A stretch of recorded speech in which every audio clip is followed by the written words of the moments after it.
Xin chào mọi người. Hôm nay mình sẽ làm bài review về cái chai Chanel Trends Outre nha. Cái chai này hôm trước á, thì mình đã làm rồi. Mình đã làm cái clip review về cái chai này rồi. Nhưng mà hôm trước là mình làm một cái chai giả với một cái chai tester bên mình á. Đây, một cái chai tester cũng là hàng chính hãng. Có vẻ mọi người không có nhìn nó không có thể so sánh được, không có thể hình dung được cái chai hộp chai giả rồi chai chính hãng như thế nào, nên hôm nay mình sẽ review lại cái clip này với một cái chai chính hãng luôn, với cái hộp là full seal nha, full box luôn nha. Đó, đây là hai cái chai này, các bạn sẽ dễ hình dung hơn. Rồi cuối clip đó, mình sẽ review cái chai tester này với cái chai chính hãng cho các bạn sẽ so sánh là thật sự là cái chai tester và cái chai tester chính hãng và cái chai full seal chính hãng là một nha các bạn. Cuối clip mình sẽ review cho các bạn xem. Thì bây giờ mình sẽ review hai cái chai này trước đi. Một cái chai đây là cái chai chính hãng của bên mình, Chanel Trends Outre nha. Đây, rồi mình sẽ review bên ngoài trước cho các bạn xem. Đây, thì đầu tiên các bạn nhìn vào cái phông chữ nha. Đây, nhìn vào hai cái phông chữ của hai chai. Khi mình sờ vào hai cái chữ này nè, mình thấy cái chữ ở bên chai chính hãng này cái chữ này nó nổi lên nha. Sờ vào sẽ thấy nổi hơn. Còn cái chai bên cái chai giả này chữ thấy nó phẳng lắm, nó không có được nổi, nó không có nổi lên. Cái này mình sờ là mình sẽ cảm nhận được ngay. Đó là cái chữ của cái chai chính hãng này nè, đen, rất là đen, chữ rất là đỏ nè, đen rất là đen đậm, chữ rất là rõ nét.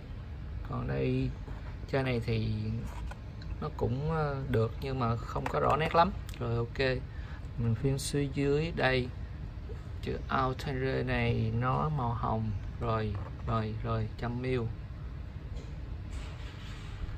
Đó, mình thấy hai cái màu nó khác nhau tí xíu. Các bạn cứ chú ý đến cái chai chính hãng này nha, cái màu của cái chai này nó sẽ như thế này. Có thể ở trong clip á, thì các bạn sẽ không nhìn rõ được đâu. Này khi mà cầm hai chai thật giả các bạn sẽ thấy được là nó sự khác biệt nhau rõ ràng đây. Rồi, các bạn nhớ khi nào mà các bạn có mua một chai Chanel Trend này á, thì các bạn nhớ xem clip của mình xem cái chai chính hãng nó như thế nào nha các bạn. Đây, này mình chỉ so sánh một cái chai mà mình mua trên mạng thôi. Một cái chai này mua 400.000 đó. Chai này 400.000 cũng mắc nha các bạn. Cũng được gọi là super phay đó bạn. Đây là về phía sau. Phía sau của hai chai hơi khác tí xíu này. Cái chữ này nằm phía dưới, còn cái chữ giả thì nằm xích lên trên tí xíu thôi. Đây, còn cái đây cái mã vạch thì nó nằm ngay đây. Còn cái chai chính hãng thì mã vạch nó nằm ở bên dưới đít chai nha. Nói chung là khi mua hàng các bạn cũng đừng có nên check mã vạch để mà lấy hàng nha, là tin là hàng chính hãng nha. Thời buổi này bây giờ không có tin được cái check mã vạch nữa các bạn. Hồi xưa thì nó công nghệ nó chưa có, bây giờ công nghệ nó phát triển rồi, cái gì cũng giả được. Nó thông tin trên mạng còn giả được mà, nên việc check mã vạch đó là không có thể tin được. Tại vì cái mã vạch nó là một cái dãy hình này thôi, một cái dãy hình, một cái dãy mã này thôi. Khi các bạn lấy cái mã này in ra bất kỳ tờ giấy nào hay gì đó, các bạn check nó cũng ra thông tin nha. Không nhất thiết phải cứ cái mã trên hộp này đâu. Các bạn cứ copy paste gì đó, cái photo ra cái mã này vang là in check phát là ra liền.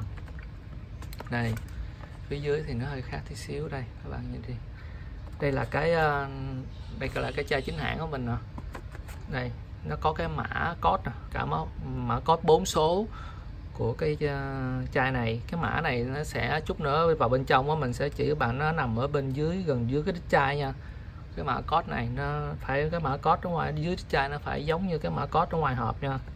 Còn cái chai giả này mình không thấy được cái code nó nằm ở đâu hết. Nói chung là chai Chanel á, bất kỳ full box mini hay là tester gì hết, code nó đều phải có nha, ngoài hộp và trong chai đều phải có hết nha các bạn. Rồi đây, cho các bạn xem lại hai cái logo. Thường mình có rất là nhiều các bạn trên mạng thấy mình review nước hoa thì cũng hay inbox hỏi check chùm hàng của họ có phải là chai chính hãng hay không. Thì mình check rất nhiều chai, nhưng mà có những cái chai rất là giống mà, nhưng mà khi mà soi cái logo á thì mình sẽ thấy khác tí xíu. Tại vì chai logo của chai chính hãng á, nhìn rất là đẹp từ bên ngoài tới bên trong chai luôn. Chút nữa vào bên trong chai mình sẽ chỉ các bạn thấy đây, logo Chanel đây. Logo này thì nó không có đẹp như chai chính hãng được đâu. Đây, ok. Đó. Cái lớp giấy bên ngoài cũng không đẹp nha các bạn. Đây, cái chai chính hãng lớp giấy bên ngoài nhìn rất là đẹp, óng ánh, phản chiếu. Còn cái lớp giấy của cái chai giả này thì nó chỉ là một cái lớp giấy bình thường thôi. Còn đây bạn xem đi, lớp giấy bên ngoài rất là đẹp luôn. Rồi mình sẽ review nhanh cho các bạn. Rồi mình sẽ check vào chai bên trong nha. Mục đích mình muốn review bên ngoài cho một số bạn nói thì mua nước hoa thì người ta không có cho check cái chai bên trong á, nên mình sẽ review một số điểm bên ngoài cho các bạn xem trước, để khi các bạn mua thì các bạn cũng có thể là sẽ check một cái vài điểm bên ngoài của cái hộp, nó có thể nhận ra được cái chai giả hay chai thật nha. Rồi, ok, đây là hai chai nước hoa. Đây là hai cái chai bên trong đây. Đây mình sẽ để xuống cho các bạn xem. Các bạn xem qua thử nha. Các bạn so sánh trước đi, rồi mình sẽ chỉ ra những cái điểm mà khác nhau giữa chai chính hãng và chai giả nha. Đây, để mình cầm gần lại.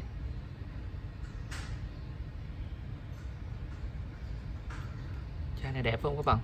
Cái chai giả này cũng đẹp không? Đẹp. Tại vì cái chai giả này cái chai giả là mình mua cũng là 400.000 rồi. Người ta nói hàng cũng gọi là super fake các bạn, nó gọi là hàng cực kỳ giống luôn á. Mình sẽ review xem nó giống, thật sự giống như cái chai chính hãng như thế nào. Ok nè, các bạn nhìn thử nha, giống quá. Sẽ có mình sơ qua mình thấy giống. Rồi bây giờ mình soi kỹ nha, thì mình soi cái chữ thương hiệu trước nha. Đây mình sẽ zoom cận như các bạn thấy. Nhiều bạn nói cái chai Chanel thường ống rất là trong suốt luôn chứ không thấy đường. Thì những cái ống nào mà trong suốt là này, các bạn nhìn thấy nè, nước nó vòi nước nè, bên đây nó nước nè, nước nó vào cái ống á, thì nó rất là trong. Còn phía trên đây á, là một hơi gọi là cái khí á, cái hơi của nó, nước nó chưa vào á, nên nhìn nó sẽ là hai cái phần khác nhau nha. Nên có nhiều người có thể là nước người ta xịt rồi á, nước nó sẽ đi vào hết cái ống này thì nó sẽ nhìn rất là trong suốt luôn. Còn khi mà nó còn cái khí ở đây nè, đó các bạn sẽ nhìn dễ thấy là cái này, rất là dễ thấy là nó sẽ có hai cái phần riêng biệt. Rồi sẽ vào cái phần chính nha, Chanel Jazz này, cái chữ này các bạn để ý chữ nha, thường là cái chữ thương hiệu rất là đẹp. Cái chai Chanel từ cái chữ tới cái logo phải rất là đẹp nè. Đây, khi các bạn nhìn sơ các bạn không thấy đâu, nhưng mà khi các bạn để gần soi từng chi tiết, đây mình sẽ soi chi tiết là đây, cái chữ các bạn thấy không? Chữ A nè, các bạn có nhìn thấy cái chữ A không? Chữ N nè, thấy không? Chữ A, chữ N nè, hai chữ C nè. Nói chung là nó sẽ có hai chữ H nè, sẽ có một số chữ nó bị lem.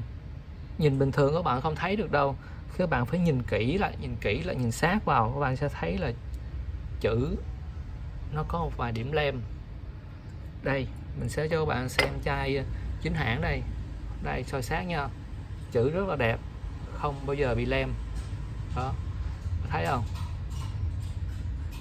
Chữ không lem, sắc nét. Đó, Đây các bạn xem tới cái phần bên chữ bên dưới nha, Altenre nè. Đây mình sẽ để sát lại cho các bạn xem. Chữ rất là ngay ngắn, thẳng, rõ nét. Rồi mình sẽ xem qua cái chữ Altenre của cái chai giả nha. Đó, các bạn sẽ nhận thấy rất là dễ luôn. Đây cái chữ nè, cái chữ không thể ngay ngắn được, nó sẽ bị lem, và cái chữ nó không có ngay, không có nét được, nó bị lem sao đó. Đây mình sẽ để hai chai cho các bạn thấy, so sánh được rất là rõ luôn, thấy chưa? Và sẽ thấy được hai cái phông chữ nó một bên rất là nét, không bao giờ bị lem, chữ rất là thẳng. Đây, còn chữ bên kia nó sẽ bị hơi lem. Rồi ok, mình sẽ bỏ qua cái điểm đó, đi tới cái điểm khác. Mình sẽ review tới cái nắp nha. Ok, mình sẽ lấy cái nắp này ra, đây mình sẽ soi hai cái logo nha. Đây là chai chính hãng đây bạn, đây là chai chính hãng, logo rất là đẹp. Đây là chai giả. Các bạn cứ nhìn thấy là hai cái logo nó là phân biệt được liền. Chai logo chai chính hãng rất là đẹp, lúc nào cũng đẹp, cái chữ thương hiệu và cái logo lúc nào cũng phải đẹp hết. Rồi đó. Rồi cái chai này thì cái nắp đó là nhựa nha. Chai Chanel Gentle Altenre này nó là out of toilet nha. Cái chai nó là nắp nó bằng nhựa như thế này. Còn cái chai mà Altenre out of perfume thì nắp nó là inox nha. Đây. Chất nhôm đây, mình thấy chất nhôm của cái vòi này nè, rất là bóng mượt luôn. Các bạn thấy cái nhôm bao bọc cái chỗ này nè, rất là bóng mượt này. Còn cái chất nhôm của cái chai giả đây nhìn rất là xấu, không có bóng mượt được, nó rất là, đây bạn nhìn thấy không, cái nhôm rất là bóng mượt. Để cả cái viền đây nè, mình cho các bạn xem cái viền của cái chai này nè, đây rất là bóng mượt luôn.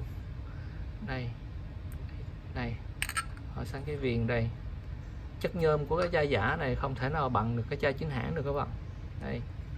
Đây mình sẽ soi phía sau đít luôn nha, phía đít chai. Đây là chai chính hãng đây, mình sẽ soi cho các bạn thấy chữ rất là rõ luôn, rất là ngay ngắn luôn, rất là sắc là nét. Rồi chữ của đây cái phía đít chai của cái chai giả đây, cái chất liệu nhôm nó rất là dở nên nhìn chữ nó hơi khó đọc tí xíu đó. Chữ in thì nó không có rõ được như cái chai chính hãng được. Đây mình sẽ để hai chai cho các bạn dễ thấy. Đây nha, nhìn qua là biết cái chất liệu nhôm là nó chai chính hãng rất là đẹp luôn, còn cái chất liệu nhôm của cái chai giả này thì rất là xấu. Đây rồi ok, tiếp đến là bình thường cái review cái vòi xịt bên trong này nè, cái vòi xịt bên trong này nè. Thật sự là có nhiều bạn nói là cái chai chính hãng á thì cái vòi nó trong suốt không thấy luôn. Rồi ok, mình sẽ lấy ví dụ cái chai này cho các bạn thấy. Đây là cái chai giả, mình có review một cái số như là số điểm như là cái chữ nè, cái logo nè, một số điểm ở ngoài hộp nữa, nhìn rất là xấu. Nhưng mà các bạn thấy không, cái ống bên trong nè, nhìn rất là trong suốt luôn, có thể là không thấy luôn á. Này rất là trong suốt. Nhưng mà cái chai giả này, cái chai chính hãng này, cái chai chính hãng của mình là trong nhưng mà nó vẫn có thể thấy nha, vẫn có thể thấy. Đây cái chai giả này có nhiều chai, đây là có nhiều chai nó sẽ khác nhau. Có thể có cái chai cũng như cái chai Coco mình review trước á, ống rất là trong nó không thấy được. Nhưng cái chai này á, thì cái ống này thì nó dễ thấy hơn, nó còn thấy được. Còn cái chai này, cái chai giả này nó làm rất là tinh vi luôn, mà cái ống nó róc trong suốt nè. Nên nhiều bạn nói là cái chai nước hoa của mình ống rất là trong, còn ống của mình có thể là nó hơi thấy tí xíu thì nói chai mình chai giả. Nhưng các bạn mình đã nêu ra số điểm so sánh cho các bạn thấy chai chính hãng lúc nào nó cũng phải đẹp hơn nha. Là một số điểm đó mình đã review cho bạn lúc nãy đó. Đây còn cái chai giả này, tuy là cái ống nó cực kỳ trong luôn nhưng mà nó lại là một chai giả nha. Chai này 400.000. Đây Chai này cái ống rất là đẹp luôn, nên nhưng mà nó là giả nha, nên các bạn đừng có nói là chai của mình trong suốt luôn luôn là chai chính hãng nha, chưa chắc. Rồi mình sẽ review tới cái code ở dưới phía đít chai cho các bạn xem. Đây, như nãy mình có có là 4002 đây, này có 4002, cái này là khắc nha, cái này là một cái mã khắc. Cái số này thì nó phải giống với cái ngoài hộp nha các bạn. Nếu các bạn có mua một cái chai chính hãng thì các bạn cứ thấy cái số nó in ngoài đây là thì nó sẽ trùng với cái số ở dưới gần đít chai của chai chính hãng đây. Mà cái số này là khắc nha các bạn nên nhớ là nó để đây, cái số này lại phải là số khắc, phải là khắc xuống chai khắc. Đây mình sẽ cho các bạn xem, đây là chai giả. Cái chai này cũng là có cái code bên dưới cái chai này, các bạn thấy không, cũng là có một cái code 4 số, nhưng mà cái code này là nó in lên một lớp, in lên bạn như sờ thấy nó gồ lên nè, nó in lên một lớp. Nên khi mà các bạn mua thì code 4 số có code 4 số dưới đít chai nè, chứ chắc là thật nha. Các bạn phải xem là cái code đó phải là được khắc lên hay không. Cái đó nó khắc lên như thế này nè, khắc xuống chai nha, mới đúng là chính hãng nha. Còn cái số mà nó in lên như vậy á chắc chắn là giả.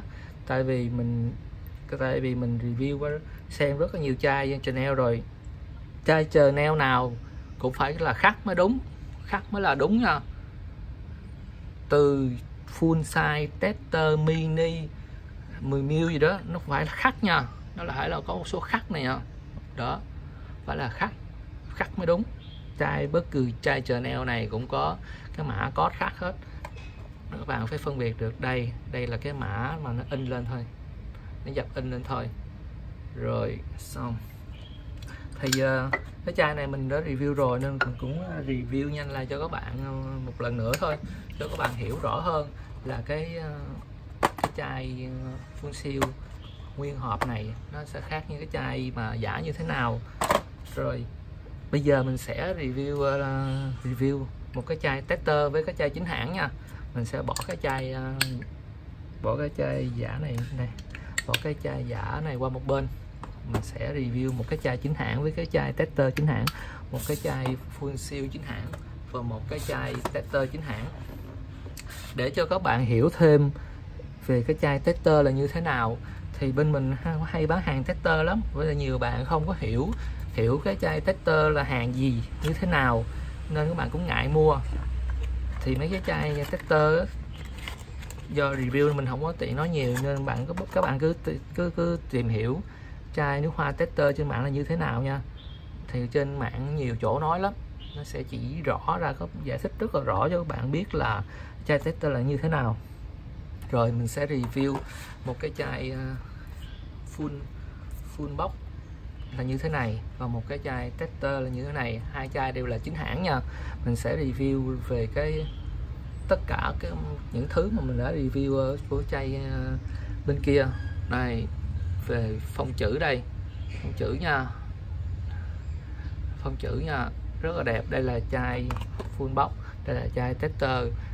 Mình nhấn mạnh là tester cũng là cái chai chính hãng nha. Các bạn có nhìn cái phông chữ nè, rất là đẹp. Tại vì bản chất nó là chính hãng hết, hai chai đều là chính hãng hết, hộp khác nhau thôi nhưng mà bên trong đều là giống nhau nha các bạn. Này, có một điểm nữa là để các bạn để phân biệt chai tester là ở đằng sau đây. Cái chai này là cái chai nhà sản xuất họ sản xuất ra, không có bán, chỉ là hàng tặng thôi, tặng cho những cửa hàng. Sau những cửa hàng đó, họ sẽ bán lại cho những thương lái nhỏ lẻ nha, nên nó sẽ có cái thông số nè. Đây có để chữ chai là tester nè, tester not for sale đó. Đây là cái nhà sản xuất họ ghi thẳng như luôn, họ ghi thẳng ra luôn để có người ta phân biệt được đây là cái chai tester. Rồi bên mình thường cái chai tester là những cái chai còn full, chưa xài bao giờ nha các bạn. Này, nước rất là còn nguyên. Đây, hai chai đều là giống nhau. Đây, mình sẽ mở nắp này ra review cho các bạn xem. Chỉ qua là hai hộp khác nhau thôi, còn bên trong hoàn toàn giống nhau nha các bạn. Này, rất là đẹp, mọi thứ rất là đẹp. Đây, đây, và cái chai tester này cũng phải có code ở đây nha các bạn. Đây mình sẽ cho các bạn thấy cái code này, khó nhìn quá. Đây là 3601. Thường là cái ngoài hộp của cái chai tester này cũng có thể có in số nha các bạn. Đây mình sẽ cho các bạn thấy 3601, nghĩa là cái hộp của cái chai tester nó cũng phải đi theo chai nha. Đó, nó còn phải có code đi theo chai này luôn nè. Đây 3601 rồi. Đây, hai chai giống nhau hết nha. Rồi thì bài review về cái chai thật giả của chai Chanel Chain Outre này á, thì cũng đã kết thúc. Mình cũng đã review cho bạn hai cái chai này khác nhau như thế nào, và cái chai tester chính hãng và cái chai full siêu chính hãng là như thế nào. Thì các bạn thấy hay á, thì cho mình một like cho cái clip này nha, và các bạn có thể subscribe cái kênh của mình để theo dõi những cái clip mới nhất mà mình làm nha. Rồi xin chào các bạn, cảm ơn bạn đã xem clip của mình.